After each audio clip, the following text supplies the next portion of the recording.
അഹമ്മദാബാദ് വിമാന അപകടത്തിൽ ജീവൻ നഷ്ടമായ മലയാളി യുവതി പത്തനംതിട്ട പുല്ലാട് സ്വദേശി രജിത ഗോപകുമാറിനെ സോഷ്യൽ മീഡിയയിലൂടെ അപമാനിച്ച ജൂനിയർ സൂപ്രണ്ടിന് suspension. Kasaragod Vellarikundu taluk junior superintendent പവിത്രനെയാണ് സസ്പെൻഡ് ചെയ്തത്. ഫേസ്ബുക്കിലൂടെയാണ് ഇയാൾ രജിതയെ ജാതി പറഞ്ഞ് അധിക്ഷേപിച്ചത്. രജിതയെ ജാതി പറഞ്ഞ് അധിക്ഷേപിക്കുന്ന പോസ്റ്റ് ഫേസ്ബുക്കിൽ പങ്കുവച്ച പവിത്രൻ കമന്റായി മോശം വാക്കുകൾ തുടർന്നു. ഇതോടെ പവിത്രനെതിരെ വ്യാപകമായ എതിർപ്പുയർന്നിരുന്നു. ഓൺലൈൻ മുഖേന നിരവധി ആളുകൾ പരാതി നൽകുകയും ചെയ്തു. ഇതിന് പിന്നാലെയാണ് സസ്പെൻഷൻ നടപടിയുണ്ടായത്.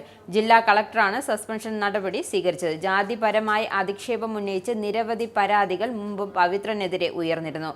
ഫേസ്ബുക്കിലൂടെ ജാതീയമായി അധിക്ഷേപിക്കുന്ന കമന്റുകൾ മുൻപും പങ്കിട്ടിരുന്നു.